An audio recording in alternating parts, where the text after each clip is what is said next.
All right, let's talk about gravy and where it goes sideways. There's several main problems that happen with gravy. Gravy is, it can be lumpy, it can be too thin, it can be too thick, and it can be bland. Those are the main ones, and they are all things that can be easily fixed, all right? So I'm gonna start from the top, and I'm gonna show you how to make gravy from the ground up. And then once I've done that, we'll go through and we'll talk about the fixes to the major problems that happen with gravy and how you can address each one. So I have just roasted a couple of chickens. And so what I have are the drippings. Ta-da! Wait, I'm not gonna move that yet because I'm gonna spill it. But I have the drippings from the roasted chickens. And what you can see is this is the fat and this is the juice. So all you need to make gravy is fat, a starch, which is the thickening stuff, which is usually flour, but it can be cornstarch. It can be arrowroot. It can be several things. And liquid. That's it. So you use the same thing to make all kinds of gravy. So you can make gravy from chicken stock or beef or whatever, but you use the same thing to do like sausage gravy or milk gravy or country style gravy. All works the same way, same rules for everything you're doing. All right, I have a very irritated dachshund at my feet who is trying to boss me around. So we're gonna see how this goes. Lance, I may need to enroll you in some wiener wrestling. So might need some wampler wrangling. All right. The other thing about gravy is it's primarily a ratio, 1-1-1. 1 tablespoon of fat, 1 tablespoon of flour, and 1 cup of liquid. So when you vary that ratio, you're controlling how thick or thin you make your gravy. So in this case, we're going after a chicken gravy. And so I'm going to use as much of this chicken fat as I can. And I'm going to go after about 4 tablespoons. And if I wanted, I could use another type of fat. I could use olive oil. I could use butter. I could use, I don't know, bacon grease. I can use sausage grease. Depends on what you're making. Use what most matches what you're cooking. All right, so like I said, you need 3 things: fat, a starch, and a liquid. All right, so that is our fat component. And the first thing you want to do, I might need to be rescued. First thing you want to do is bring your fat up in temperature. So you start out, let me grab a whisk.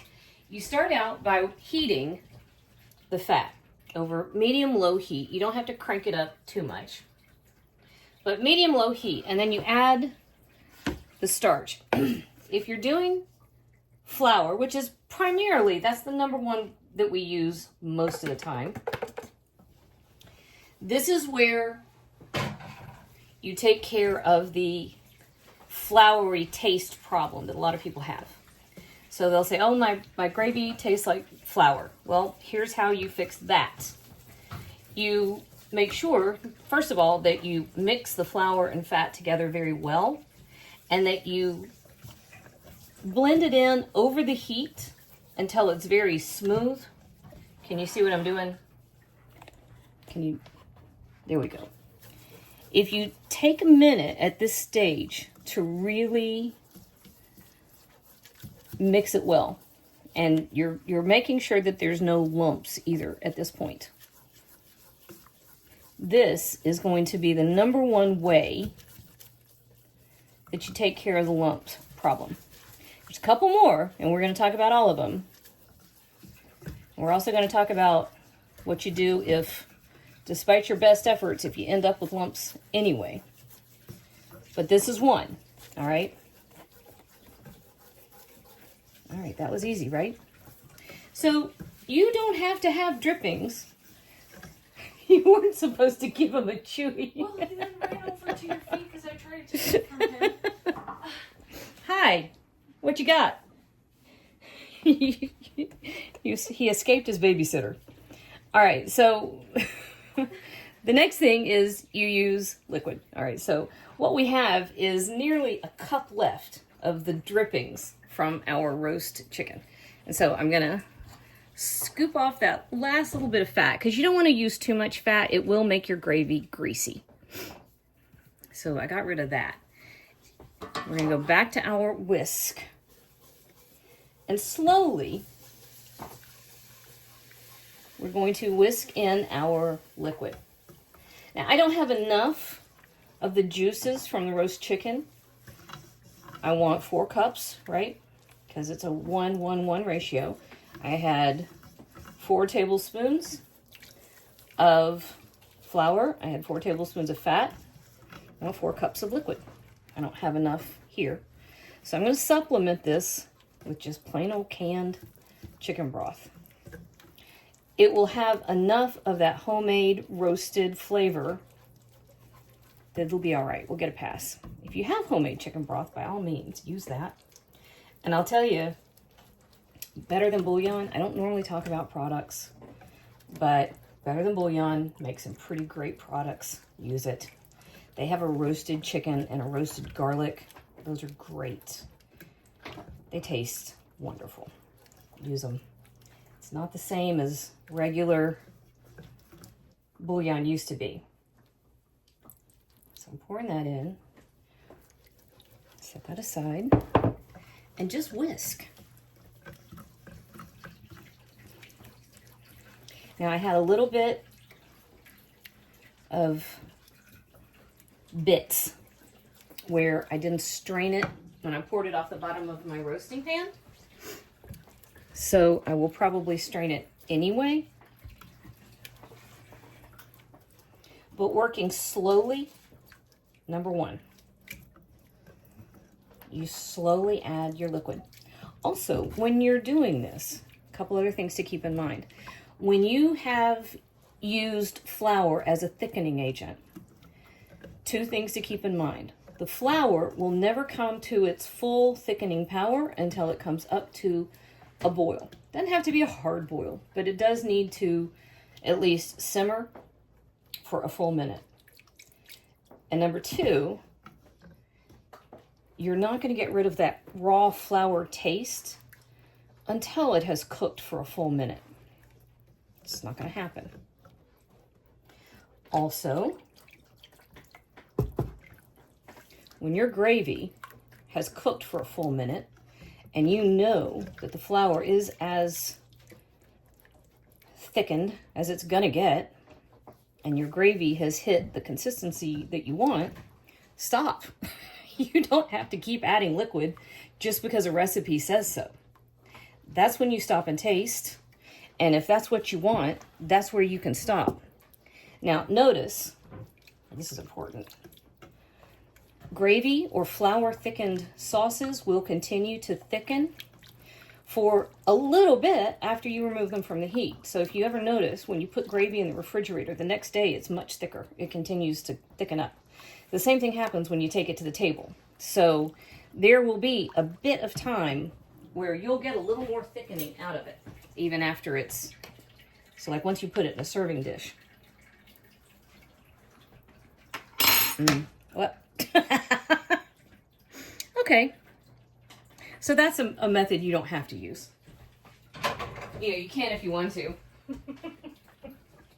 Not necessarily recommended. That's all right. So taste. Now, because the chicken drippings were from a dry brined chicken, they were pretty salty. So we don't necessarily want to add salt until we've tasted. It does not need salt right now. It does desperately need some black pepper. If you want to, this is where you can add fresh herbs. Fresh thyme is great. I would throw it in here. I would throw the whole thyme stems in now. Let it simmer in here with the gravy as it thickens and cooks. And then just remove the whole thing. I wouldn't mess with taking the thyme off the stems. Same thing with parsley, if you want to use parsley.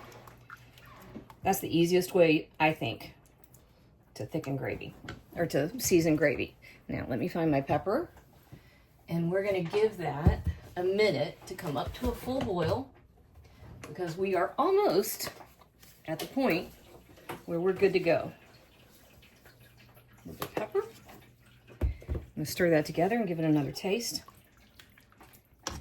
All right, so what do you do if your gravy is lumpy?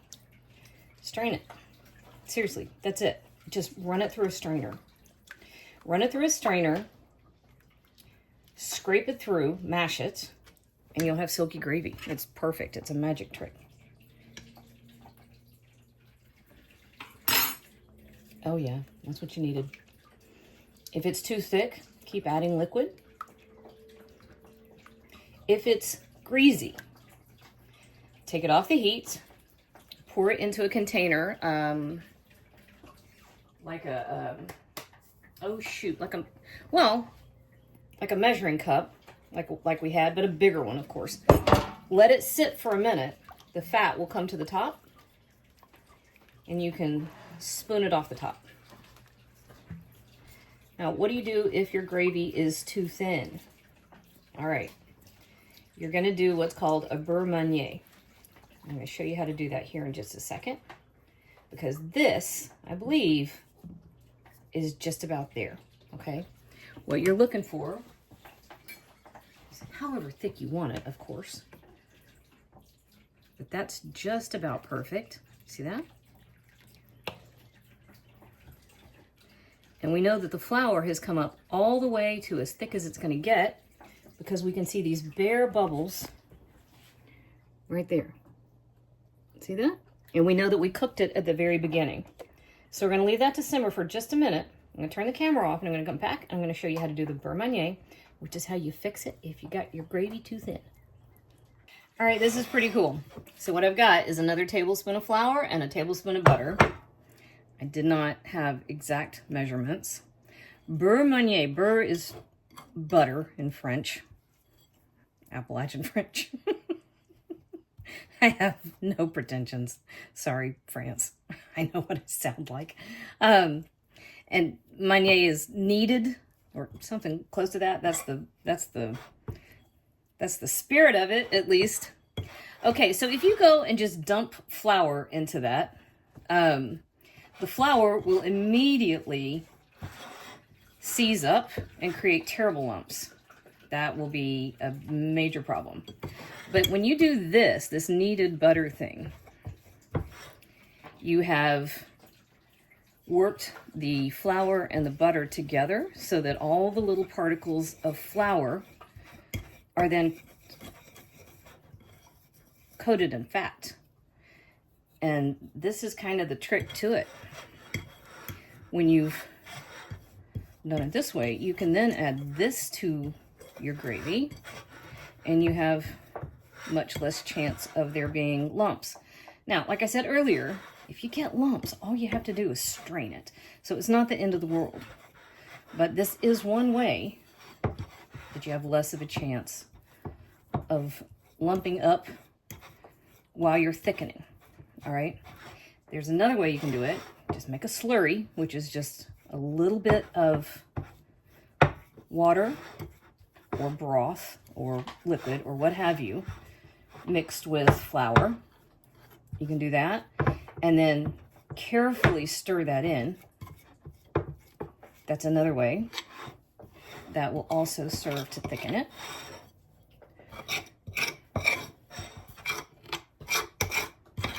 Okay, see that? That is our kneaded butter. And this has much less likelihood of making our gravy lumpy. So you saw the thickness a minute ago. So turn the heat down. Let's turn it back up. And watch what happens. Turn back up our heat. Because this is more flour we're adding in here. So we're adding raw flour back to our gravy. So that also has to cook out. So we have more simmering that has to happen.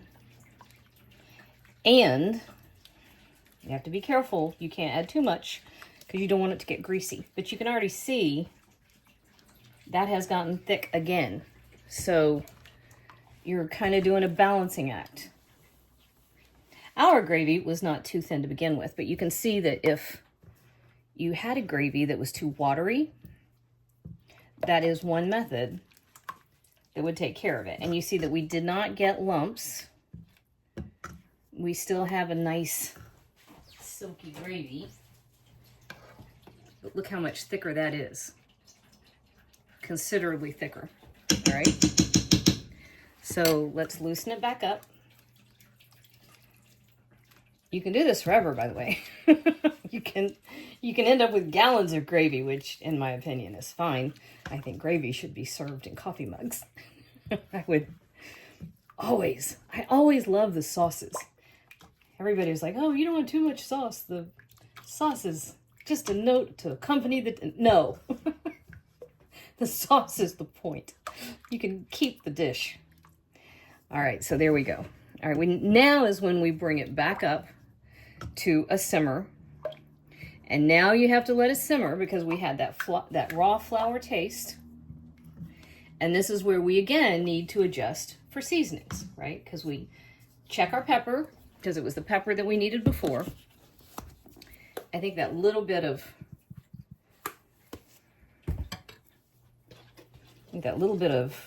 stock that we added would not really affect the salt level that we had because it was a dry brine chicken, remember? So we had salty stock in there. So we were watching our salt levels. And then let's see.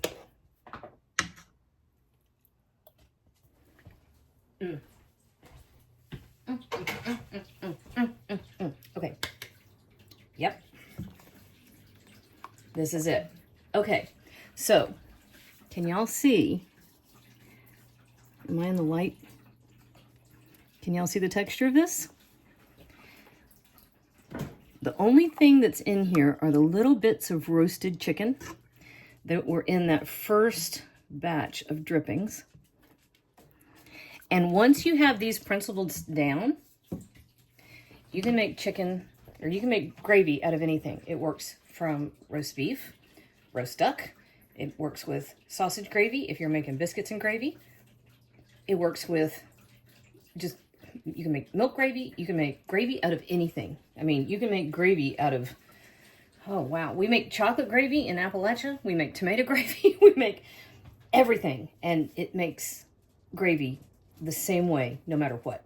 So now you know how to fix lumps. You know, well, you know how to prevent lumps to begin with, but you know how to fix lumps if they happen. You know how to fix it if your gravy is too watery. You know how to fix it if your gravy is too thick. You know how to, adjust your seasonings. I tell you what, what we did not talk about, which I'm going to show you right now. One thing that will make you look like a genius.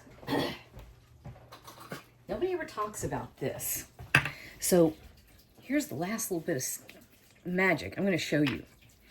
One tiny trick that nobody talks about with gravies like this. I don't necessarily recommend it for milk gravy.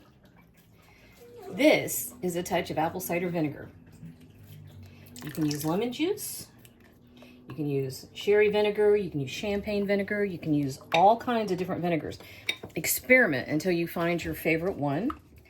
But that bit of vinegar wakes up that rich meat and, you know, the intense flavor that went in there before, and it highlights it and really just brings out that gorgeous note. Oh yeah, you don't get vinegar, you get wow. So don't underestimate acids. So now that's what we needed. I could put that in a cup and drink it. You now know all the tricks to making gravy perfect every time, no matter what. You can now go wow everybody all the time.